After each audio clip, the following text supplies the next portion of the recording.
Welcome back to Educate, Agitate, Organize, where we walk through Dr. Ambedkar's Annihilation of Caste, one idea at a time. Last time, we sat with a strange fact. A speech so dangerous that the very reformers who had invited him canceled their whole conference rather than let it be read aloud. And we met his central picture. That caste is not a wall standing between two groups. It is a staircase. Today we climb the first step of his argument, and we take apart the most comfortable excuse for caste ever invented. Here is the excuse, and you may have heard a gentler version of it yourself. People say caste is simply a division of labor. Society needs many kinds of work. Some must farm, some must teach, some must trade, some must clean. So the castes, they say, are just an old, tidy way of sorting people into jobs. And since every advanced society divides up its work, surely there is nothing wrong with caste. It just looks like rude old custom doing what an economy does anyway. Ambedkar names this defense directly. And here, in his own words, is how he describes the argument he is about to demolish. He writes, "It is defended on the ground that the caste system is but another name for division of labor. And if division of labor is a necessary feature of every civilized society, then it is argued that there is nothing wrong in the caste system. So that is the comfortable claim. Caste equals the division of labor, and the division of labor is harmless. Now watch how he pulls those two things apart. His reply turns on a single, surgical distinction. There is a world of difference between dividing the work and dividing the people who do it. And here, in his own words, is the line that the whole chapter rests upon. The caste system is not merely a division of laborers, which is quite different from division of labor. It is a hierarchy in which the divisions of laborers are graded one above the other." Read that slowly. He is saying caste does not just sort tasks. It sorts human beings, and then it stacks them, one above the other, like rungs.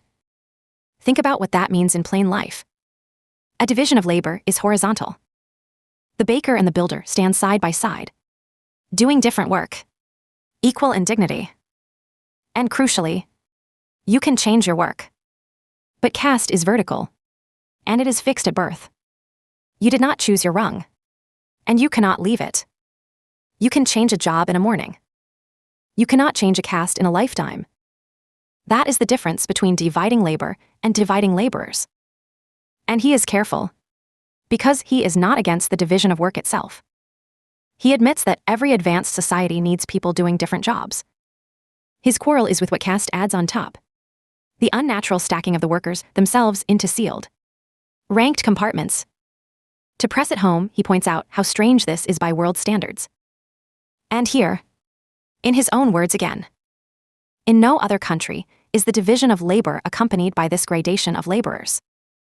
Everyone divides the work. Only caste also grades the workers, high and low, by the accident of who their parents were.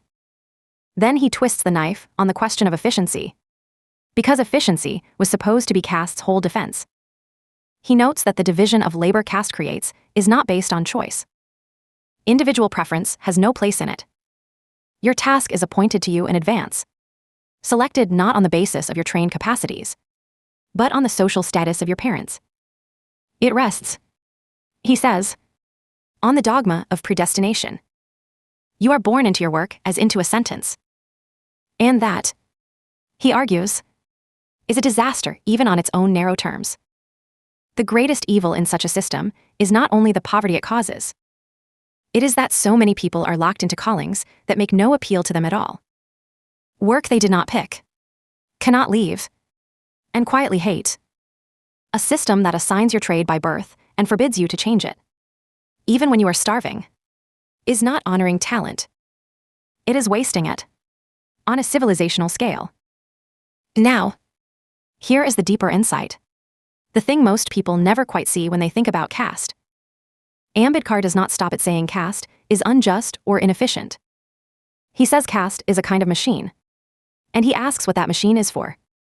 And his answer is unsettling.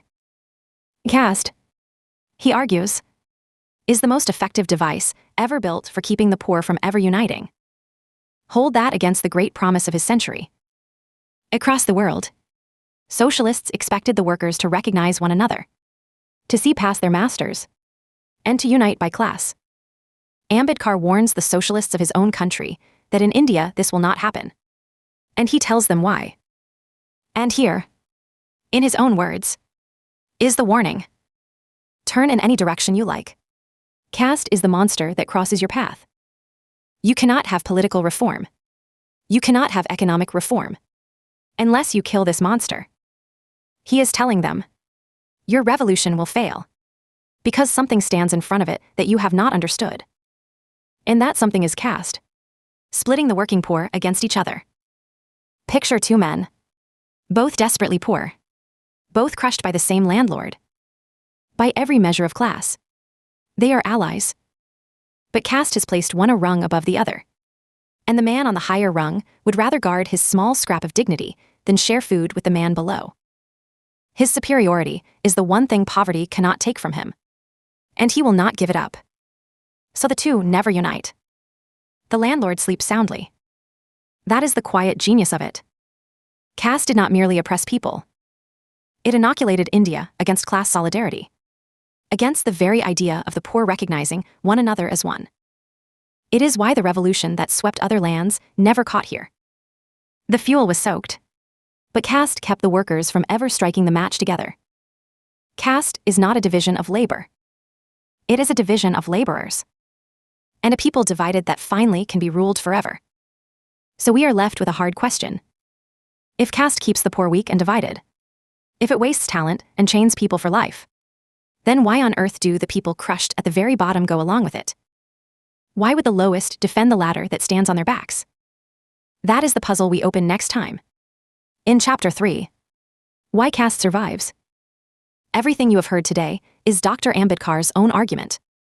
From Annihilation of Caste, the first volume of his writings and speeches. The telling is ours. The argument, and those words, are his.